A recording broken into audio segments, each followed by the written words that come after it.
ចាសសូមជម្រាបសួរពុកម៉ែបងប្អូនចារីករាយស្វាគមន៍មកកាន់វីដេអូថ្មីរបស់នាងខ្ញុំចាថ្ងៃនេះសូមនាំអារម្មណ៍ពុកម៉ែបងប្អូនមកទស្សនាប្រាសាទដែលជាស្នាដៃដូនតារបស់យើងមួយទៀតហើយចាដែលប្រាសាទនេះគឺស្ថិតនៅភូមិបន្ទាយឆ្មាកើតចាឃុំបន្ទាយឆ្មាស្រុកថ្មពួកខេត្តបន្ទាយមានជ័យចា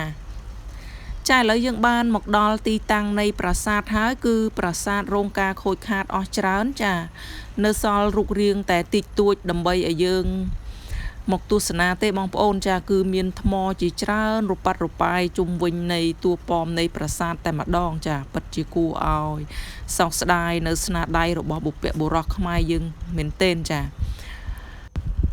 ប្រាសាទនេះគឺមានឈ្មោះថាប្រាសាទយាយគុំចាដែលបានកសាងឡើងនៅចុងសតវត្សទី12និងដើមសតវត្សទី13ចាក្នុងរាជ្យព្រះបាទជ័យវរ្ម័នទី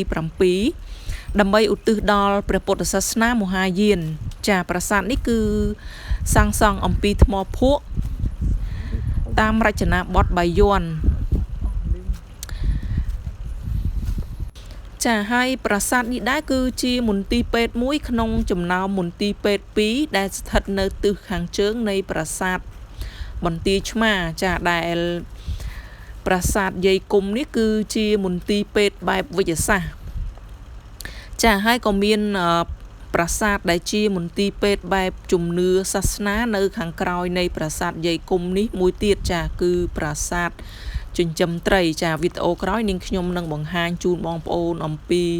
ប្រាសាទចិញ្ចឹមត្រីដែលជាមន្ទីរពេទ្យបែបសាសនាចា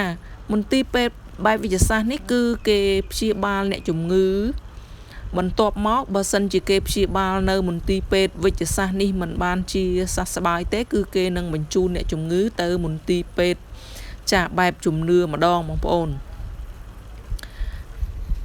ចាគឺជាមន្ទីរពេទ្យសម័យព្រះបាទជ័យវរ្ម័នទី7ចាអរគុណច្រើនបងប្អូនបើសិនជាបងប្អូនមានឱកាសបានមកទស្សនាប្រាសាទបន្ទាយឆ្មាសូមបងប្អូនកុំភ្លេចឈានចូលមកទស្សនាប្រាសាទយាយគុំនេះផងចាដើម្បីជាការលើកស្ទួយនៅស្នាដៃរបស់បុព្វបុរសខ្មែរយើងចាហើយក៏មានប្រាសាទជាច្រើនទៀតសម្រាប់ឲ្យបងប្អូនចូលទស្សនាឲ្យបានស្គាល់ទោះបីជាប្រាសាទមានការបាក់បែកចាខ្លះនៅសល់ខ្លះក៏យើងគួរតែចូលមកទស្សនាដើម្បីឲ្យដឹងថាស្នាដៃរបស់បុព្វបុរសខ្មែរយើងគឺមានច្រើនពាសពេញផ្ទៃប្រទេសតែម្ដងបងប្អូនចាអរគុណច្រើនបងប្អូនដែលចំណាយពេលវេលាទស្សនាវីដេអូមួយនេះចាសូមជូនពរដល់ពុកម៉ែបងប្អូនចាឲ្យជួបប្រទះតែសេចក្តីសុខសេចក្តីចម្រើនចាពេលនេះនាងខ្ញុំក៏សូមអរគុណចាសូមជម្រាបលាជួបគ្នានៅវីដេអូ